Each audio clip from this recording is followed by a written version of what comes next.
তা বিষয় হচ্ছে পশ্চিমবঙ্গ আন্তর্জাতিক অপরাধী জঙ্গি তাদের একটা মুক্তাঞ্চল, এটা বারে বারে প্রমাণ হয়েছে।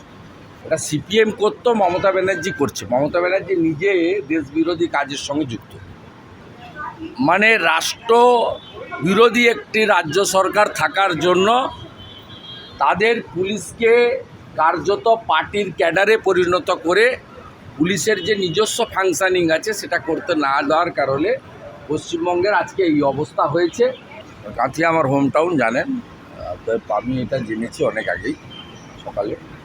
তা বিষয় হচ্ছে পশ্চিমবঙ্গ আন্তর্জাতিক অপরাধী জঙ্গি তাদের একটা মুক্তাঞ্চল, এটা বারে বারে প্রমাণ হয়েছে। এর আগে যদি রিকল করেন সিপিএমের সময় পাঞ্জাবের এখানে যারা বিচ্ছিন্নতাবাদী লোকেরা যুক্ত ছিলেন তাদের পাঞ্জাব পুলিশ চপারে করে এসে এখানে এনকাউন্টার করেছিল।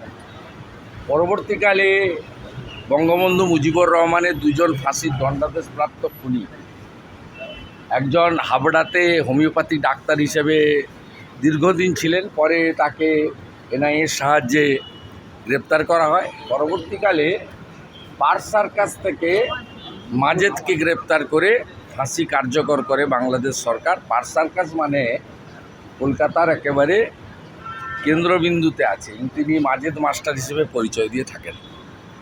তাই এটা স্বাভাবিক যে গোটা ভারতবর্ষে যত এই ধরনের বিচ্ছিন্নতাবাদী ঘটনা ঘটে তার সেফ জোন এইটা। এটা সিপিএম করতো, মমতা ব্যানার্জি করছে। মমতা ব্যানার্জি নিজে দেশবিরোধী কাজের সঙ্গে যুক্ত সরাসরি।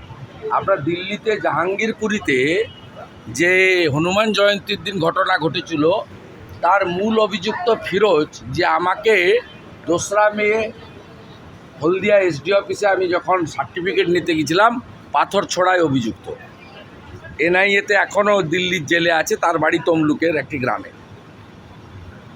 আপনি লালটু শেখ এবং আব্দুল মান্নান, যারা ফেক আই কার্ড তৈরি করত, তারা গ্রেপ্তার হয় সোনারপুর থেকে গত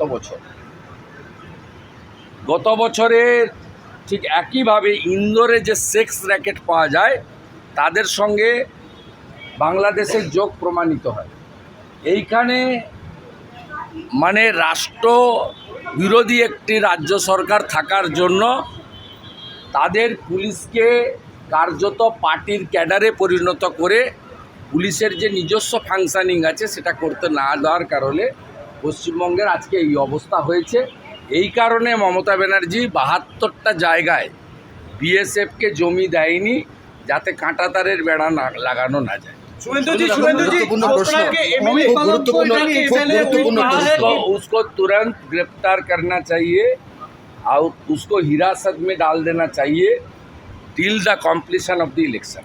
মাত্র 8 দিনের মাথায় রাজ্যে প্রথম দফার লোকসভা নির্বাচন, এরকম একটা স্পর্শকাতর সময় ঠিক এইভাবে পশ্চিমবঙ্গের বুকে লুকিয়ে থাকা দুজন মোস্ট ওয়ান্টেড জঙ্গি গ্রেপ্তার হলো। রাজ্যে সার্বিকভাবে নির্বাচন এবং তার নিরাপত্তা নিয়ে আপনারা কি আশঙ্কিত? আশঙ্কিত কিছু নেই, এ তো প্র্যাকটিস, সবাই জানে। হামিদুর রহমানের বক্তব্য কি, 26 তারিখের পরে আমাদের সেন্ট্রাল বাহিনী থাকবে। তার মানে ওদের সেন্ট্রাল বাহিনী কে? শাহজাহান শেখ। ওদের সেন্ট্রাল বাহিনী কে? হিঙ্গলগঞ্জের মেহেদি হাসান।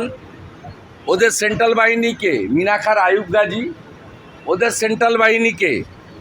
বাসন্তীর রাজা গাজী। ওদের সেন্ট্রাল বাহিনী কে? ফলতার জাহাঙ্গীর। ওদের সেন্ট্রাল বাহিনী কে? ক্যানিংয়ের শকত মোল্লা। দ্য সহজ পাঠ, সহজ কথা, সঠিক তথ্য।